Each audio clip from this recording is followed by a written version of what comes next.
Councillor Harrison. We are now finished the ward concerns and we're on to agenda item 7, reports of the executive committees.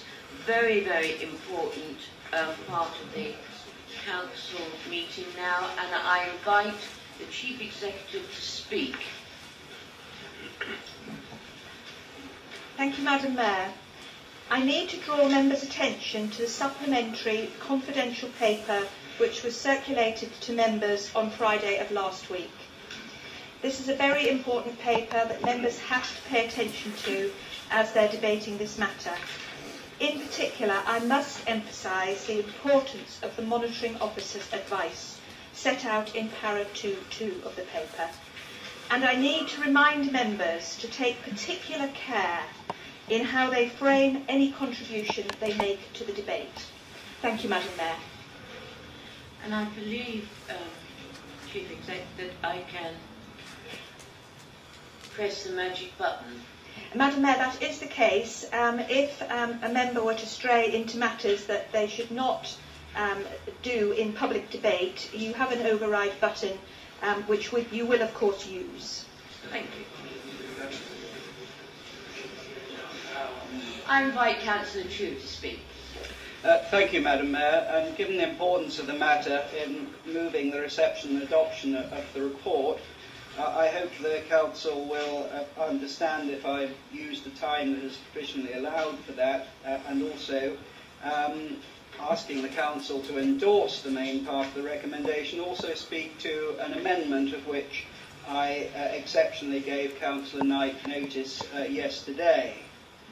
Now, Madam Mayor, the background, of course, is the policy of this administration on traffic is radically different from that of the party opposite. They practiced unfair parking policies and we have sought to carry out fair parking.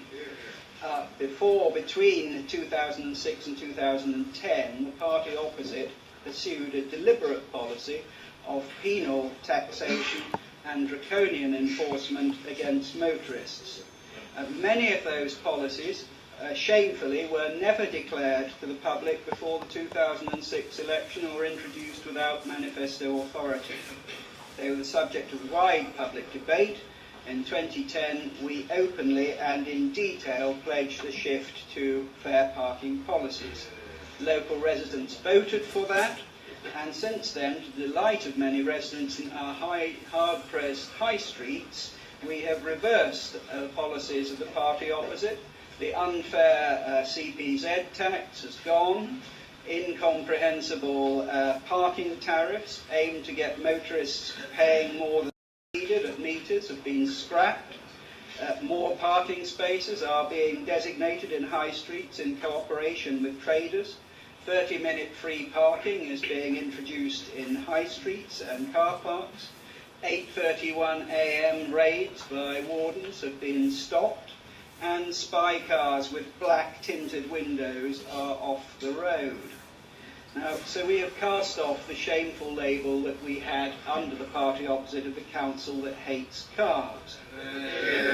Now, we want balanced policies, humanely enforced and fair to all. We want it to be as easy to park in our high streets to go to our small shops as it was under then only to go to big supermarkets with free parking.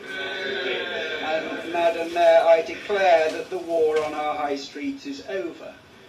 But what we're discussing today is one legacy of those wars, and I think it's important that I make clear that members opposite are not responsible for the mistakes that were made and which I acknowledge today.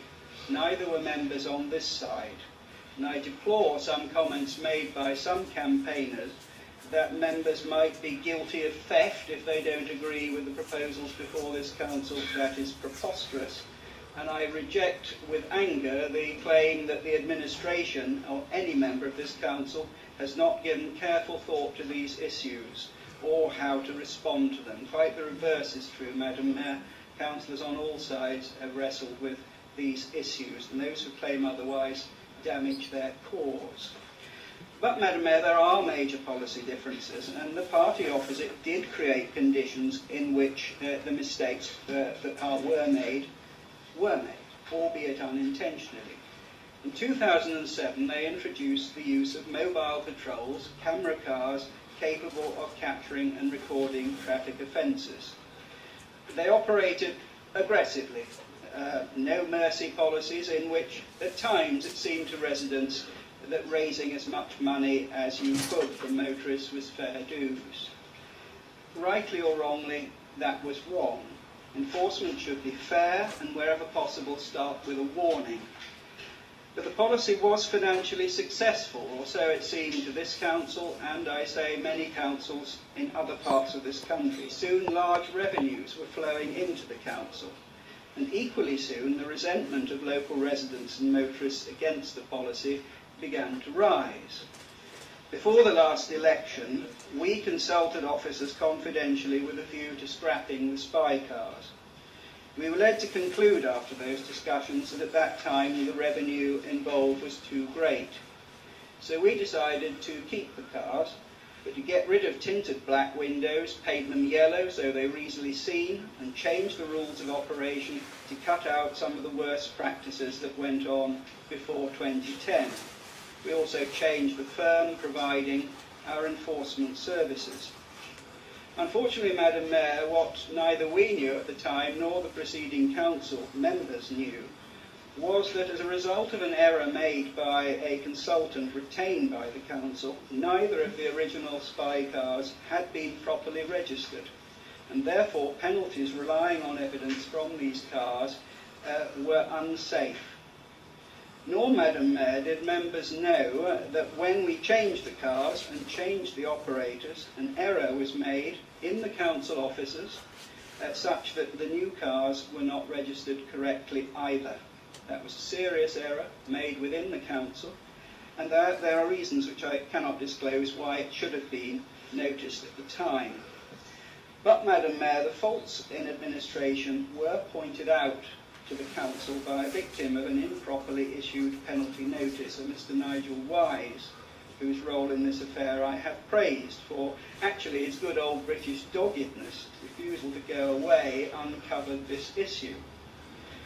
At that point, when he raised it, the sensible thing would have been to suspend the operation of these cars, but it was not done. Mr. Wise repeatedly wrote to point out the mistakes, and those warnings were regrettably ignored. Instead, penalty notices continued to be issued, and Mr. Wise was taken to the highest tribunal, where it was found, just as he had predicted, that the council had acted without authority. Now that, I think, was an abuse of power, and so too was the continuing use of the cars against this background. Eventually, Madam Mayor, Mr. Wise wrote to me as leader. I was concerned enough by what he wrote to raise the matter with the Chief Executive, and we both agreed that a full investigation should be launched. The investigation uncovered the facts I have outlined, and others that I cannot disclose. The spy cars were taken off the road, and they stay off the road, pending a further in-depth investigation of our traffic and environment enforcement policies that is being conducted by Councillor Harrison, and I've asked him to report by November. The investigation found some 18,500 penalties had been paid improperly. Some had been issued when parking officers should have known better. Appropriate management action was taken as a result. I issued on behalf of this council, which I repeat, a full and unequivocal apology, in which I'm sure all members would join me today, and I invited the Cabinet to consider how we might make restitution of the money improperly levied. Cabinet's unanimous view reflected in this recommendation today was that given the events outlined, the Council, although advised that we could not actually send out money to the motorists involved without its being asked for, nonetheless had a responsibility to refund as much of the money as we could. Not to do so, Madam Mayor, would be to keep money that was not properly ours, some of which, in my judgment, had been secured not only in error, but knowingly and with abuse of power. In July, Cabinet decided that given the difficulties and costs of tracing every individual, the proportionate response might be to advertise that the error had been made and invite those affected to request repayment, which would be made automatically. Since then, we have heard further representations. There have also been other cases, not directly comparable perhaps, but certainly similar, for example in Westminster, where the Ombudsman recommended the Council ought to write to motorists affected by an error. And having reflected further, the Cabinet has decided that we too can legitimately and proportionately write to those affected, inviting them to seek repayment. The extra cost, Madam Mayor, will be considerable, perhaps £500,000, perhaps £700,000. I do not hide that from the Council. But Madam Mayor, in this era, where there is so little trust in public authority, and the reputation of the Council as a whole is engaged by its past actions, the Cabinet supports me in proposing today an amendment to its July recommendation, which I duly now move, namely that we should write to those affected. Their penalties were wrongly issued, and the right thing to do is to right that wrong as far as we reasonably can. No council should seek to sustain improper conduct and abuse of power. In our view, the honourable and proportionate response to the errors made in the past is that we should use all reasonable endeavours to contact those improperly fined by letter. That we will do if this recommendation, as amended, is agreed. In concluding, I hope, Madam Mayor, that all parties will see that as a reasonable response, and the Council will support it, and that we can draw a line under this sorry affair. This administration has always wanted to repay as much of that wrongfully taken money as it could, and we now judge this action to be proportionate to the public wrong done.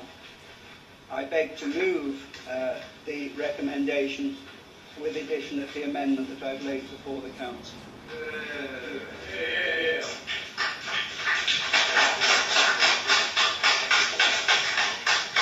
Thank you, Councillor Chu. Councillor Samuel. So, Councillor Chu, do you have a second? Yes, yes, Madam Mayor. And do you wish to speak now? If I may, Madam Mayor. Thank you. Madam Mayor, in a case that comes to us because an action has been undertaken unlawfully, it is my view that our response must be lawful and just and proportionate. And I want to address all three of those criteria. And the first, I want to speak principally about some of the representations that have been made to me. Madam Mayor, it is a commonly held view that councils have very wide freedom of action. That in fact is not so, and councils can only do those things that are incorporated in primary or secondary legislation. Indeed, the district auditor's job is to look at the actions of a council and make sure that they can be justified against the exact wording of either laws or statutory instruments. In cases where interpretation is needed, it is normal for a council to seek the advice of a leading barrister who specialises in that area, and this is the action that this council has taken. Now, if councillors receive from a leading barrister unqualified and unequivocal advice, they would be acting with culpable negligence if they refuse to accept it. The only exception would be if a barrister of comparable standing looked at exactly the same facts, not what has happened elsewhere, and came to a contrary opinion. Madam Mayor, the action that we are proposing is lawful. Secondly, I'm sure it will be the view of any ordinary resident. Could you sit down for a moment, please, while I... Would you like to make your point? Can you sit down? Thank you,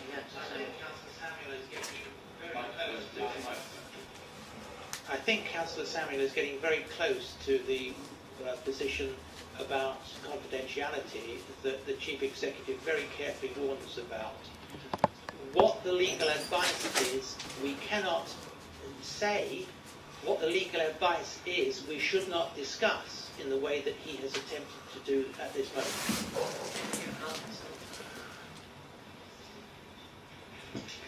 Madam Mayor, I think Councillor Williams' point is well made, because I reminded members of the care they needed to take. I think Councillor Samuel is taking considerable care he's been talking in generalities, but I know he will have listened very carefully to the point that's just been made. Thank you, Madam Mayor. Madam Mayor, secondly, it must be just. I think that any normal resident would take the view that if the council had received money in response to notices that were unlawful, the only thing to do, and that is required by natural justice, and natural justice dictates that the money should be given back. And it really is as simple as that. And to use any excuse or pretext for failing to do so would, in my view, breach what I see as a moral obligation to give the money back. And if we were to do that, I believe it would be not only unjust, but disreputable. Turning now to proportionality, which means that what the Council must do in cases like this is to address the issue that has been raised reasonably without going over the top. And I think I need to explain why I have changed my mind since the Cabinet meeting in July. And it is really for two reasons. The first was to reflect on the number of people concerned who quite simply would not see an advertisement in one of our local papers, either because they don't live in the borough, or because they've moved, or because, in point of fact, most people, Madam Mayor, do not spend the amount of time looking at local papers which local politicians fondly think they do. And inevitably, there would have been a number of applications out of time, and our officers would have had to spend a fair amount of time adjudicating on them. The second reason why I've changed my mind is that however well the advertisement is worded, it would be inevitable that claims would be submitted that did not in fact qualify. And once again, our officers would be engaged in lengthy and probably difficult correspondence trying to determine whether they were in fact lawfully submitted or not. What we are proposing to do, I want to make it absolutely clear exactly what officers will be doing. They will write to the same person to whom the original notice was sent, to the last address that is known by the Council. And it is as simple as that. Madam Mayor, I very much hope that this evening our recommendation will be passed unanimously. After all, we are all involved in this. It began under the last administration. It's continued under us. We are all involved, and our residents are entitled to expect that all of us will agree on the correct action. This is not an occasion for party politics. It is an occasion where I think we should be unanimous. Madam Mayor, the response which we are suggesting is lawful, it is just, it is proportionate. And if we agree on that unanimously this evening, I believe the Council, and that includes all of us, will have the opportunity of dealing with the situation that brings none of us any credit, and dealing with it not only with honour, but with credit.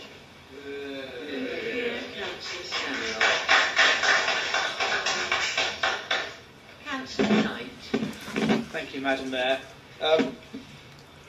I actually agree with Councillor Samuel that this is not an evening for party political point scoring, and I think therefore it's remarkably regrettable that the leader sought to open his remarks this evening with a diatribe of just that, and I think it demeaned him and this council that he chose to do so. The fact of the matter, Madam Mayor, is that there is in fact, or has been up until now, very little difference between the parties on the issue of parking enforcement. Indeed, the enforcement contract that operated throughout the last administration was actually put in place by the previous Conservative administration. So to try and claim that somehow there's this massive political difference on parking enforcement is really fantasy land. And I think we certainly had considered the position that the Cabinet just put forward in July was indeed a proportionate and reasonable response to this unfortunate set of errors that had taken place. And I think we all regret, across this chamber, those mistakes and errors that took place in terms of the registering of these cars. However, Madam Mayor, the key issue for us this evening is about how we respond to the mistakes that have been made. It's about whether the response that we make is proportionate, whether it's reasonable, and whether it balances the fiscal responsibility we have, both to those that have improperly been given tickets for committing parking offences, and indeed our responsibility to the local taxpayers of this borough. And we have to get the balance right, Madam Mayor, between those groups. On one hand, those that committed the offences and got the tickets wrong, and on the other hand, the general local taxpayers of this borough. I regret the fact that the administration has sought to table, if you like, a change to what was agreed in July and what we were prepared to support on a cross-party basis, because I think that there's great merit in dealing with issues like this on a cross-party basis. And it saddens me that this amendment has come forward, which in my view does cross the line in terms of that balance.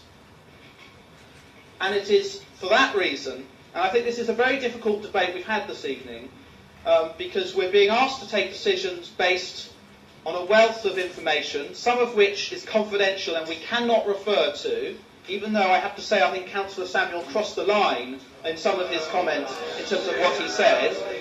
I'm not going to cross the line, Madam Mayor, in what I'm saying. But we have to consider that confidential information. And I think, for our group's perspective, we do not consider that the amendment before us this evening meets the test of proportionality. We do not consider it meets the test of reasonableness, given our fiscal responsibilities to the general taxpayers of this borough. And on that basis, Madam Mayor, I have to say that our group will be abstaining on this amendment, and if indeed...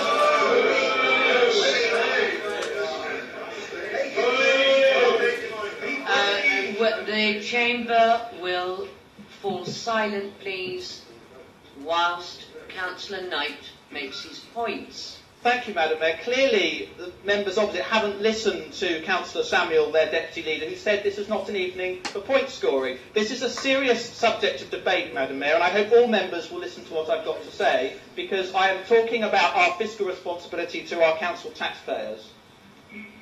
It is on the grounds I've outlined, Madam Mayor, that we feel that we will abstain on the amendment before us, and if that amendment is passed, we'll abstain on the substantive. We believe that the original position that was agreed by Cabinet was balanced and reasonable, and we'd like to see that maintained, and we're willing to support that. However, we're not willing to support the amendment. Thank you. Councillor Harrison. Thank you, Madam Mayor. My remarks are going to be really very short, because I had prepared some explanation of a couple of aspects of what went on here, in case members raised them, but in fact it has just boiled down really to a simple decision. So I'll cut straight to my personal stance on this. In Cabinet in July, I supported an advertisement followed by an appeal process. I have now moved to support proactively writing to people to inform them that they can apply for a refund. What has changed between July Cabinet and now?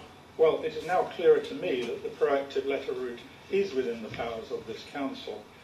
Also, since July's Cabinet, in a comparable case, the local government ombudsman advised Westminster Council that they should write to offer payback to certain PCN recipients who had been wrongly fined. The scale of the Westminster case is smaller, but that surely does not affect the principle behind the Ombudsman's advice. Given these developments, I also took into account our policies. A central policy of this administration is fair parking, and surely if we took money off people in a parking process that was fatally flawed, we should proactively offer to pay it back. Another central policy is to listen to residents and respond, where possible, to what they want. In a recent poll in the Richmond and Twickenham Times, when asked what Richmond Council should do, 89% of respondents said that the Council should proactively pay the money back. So given the developments since July, and after considering our core policies, I will be voting for the proactive payback, and I would urge all members to do the same. Thank you, Dr. Harris. I understand the opposition have waived their right. They don't want to respond, in which case Councillor Arbour wishes to speak. Madam Mayor, we've heard from the Leader of the Opposition that there is a choice before us. Madam Mayor, there is no choice before us. Our job is to do the right thing. And what has been proposed this evening by the Leader of the Council is indeed the right thing. I thought that this might be an occasion when the Liberals actually practice what they preach. That they are people of principle. That they are people who do the right thing. That they are honourable people. I should have known better. They have sunk to the occasion. There can be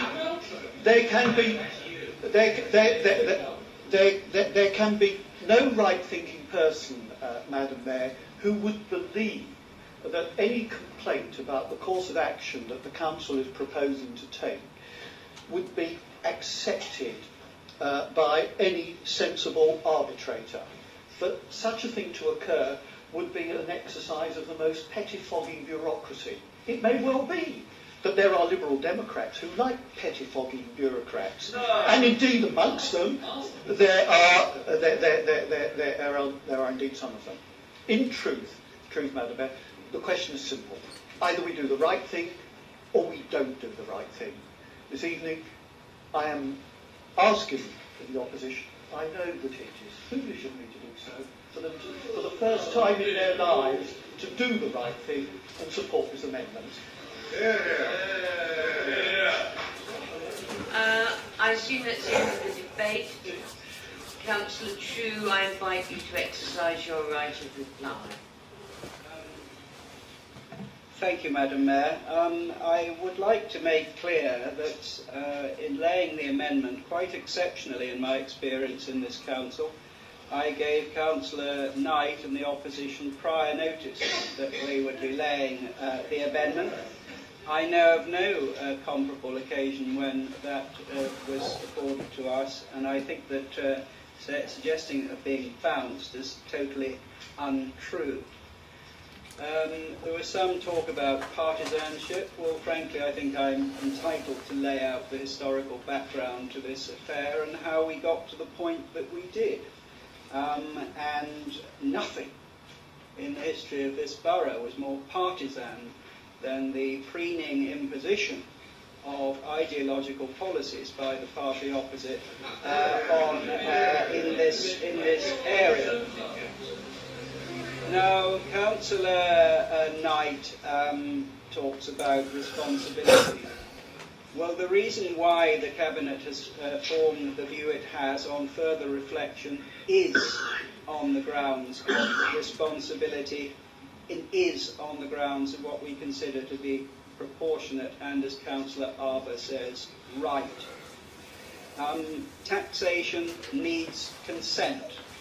If people think that a public authority, knowingly sitting on money that has been acquired improperly, snaps its fingers and says, we're going to keep this because you can't get it and we're going to go through the motions that you might get it back, what faith can the public have in such an authority? Madam Mayor, I believe... On a point of order, Madam Mayor, this is getting perilously close to the point I asked before. And if the Councillor True insists on alluding indirectly to... haven't alluded to it.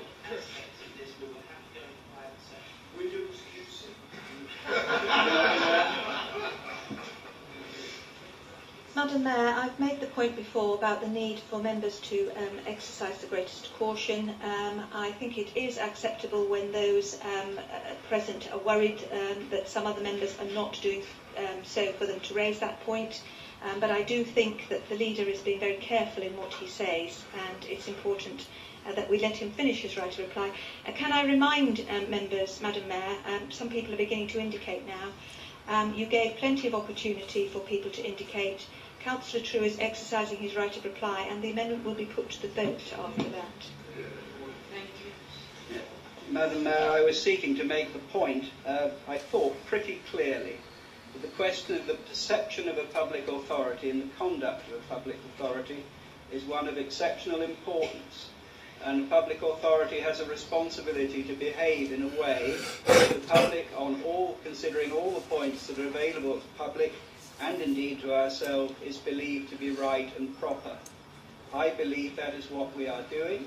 I believe the amendment that we are laying this evening with notice is correct and proper and proportionate against that public duty to do the right thing.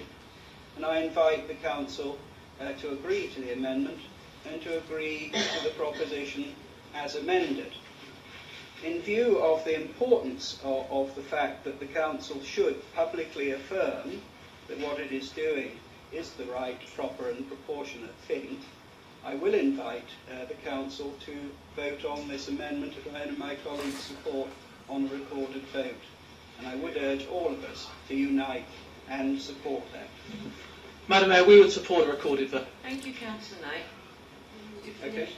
Thank you. We go to the vote. Those in favour of the amendment. Madam Mayor, with a recorded vote, I will be reading the names. And as you've just said, I'm taking people's vote on the amendment.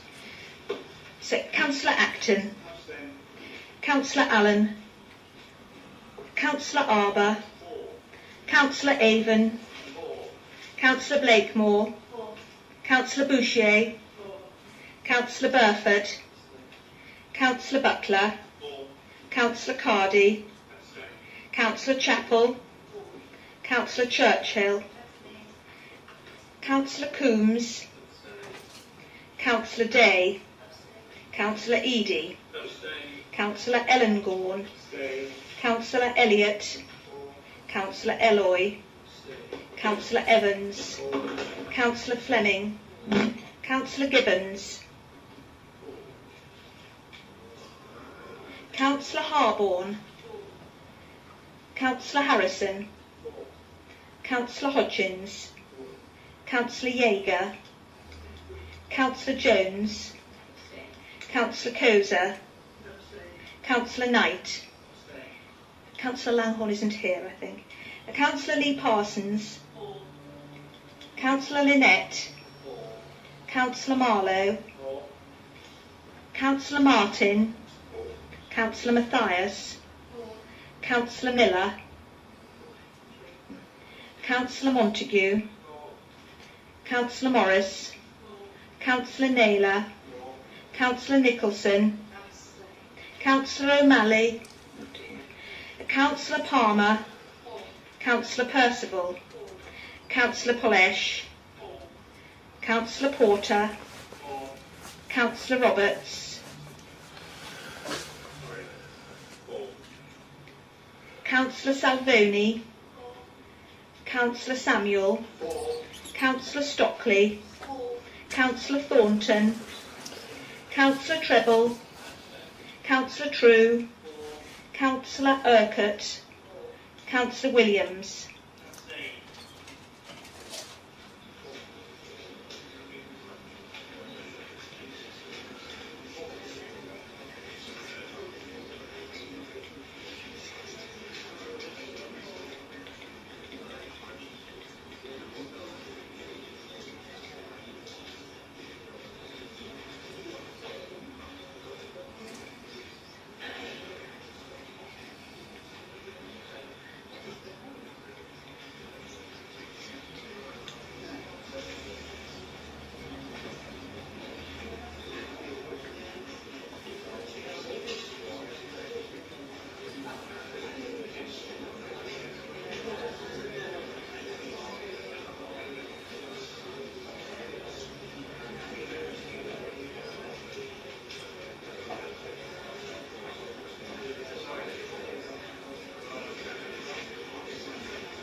And the result is 31 for, 17 abstentions. So the amendment is carried.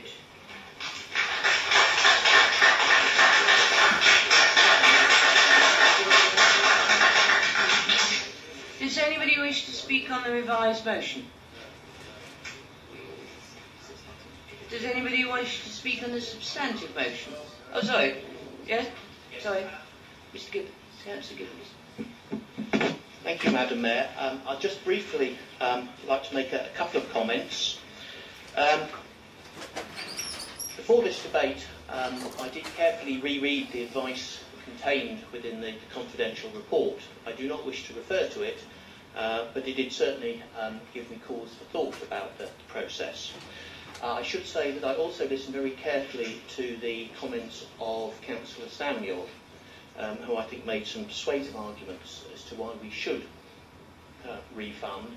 And I think the third point I wish to make is that there has to be a general point in equity that if an offence is deemed not to have been proven, that there should be no penalty attached to it. Thank you. I did! Thank you. Thank you. We will now put the substantive to the vote. Are we going to go to recording? No. All of those in favour?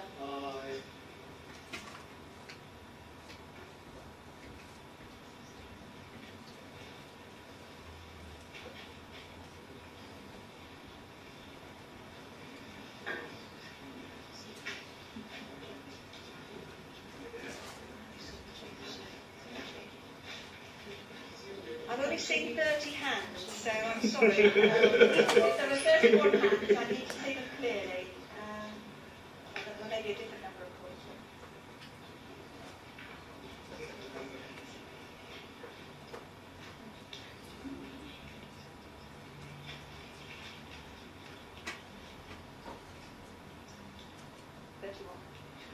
Okay. Any against? Any against? And any abstentions?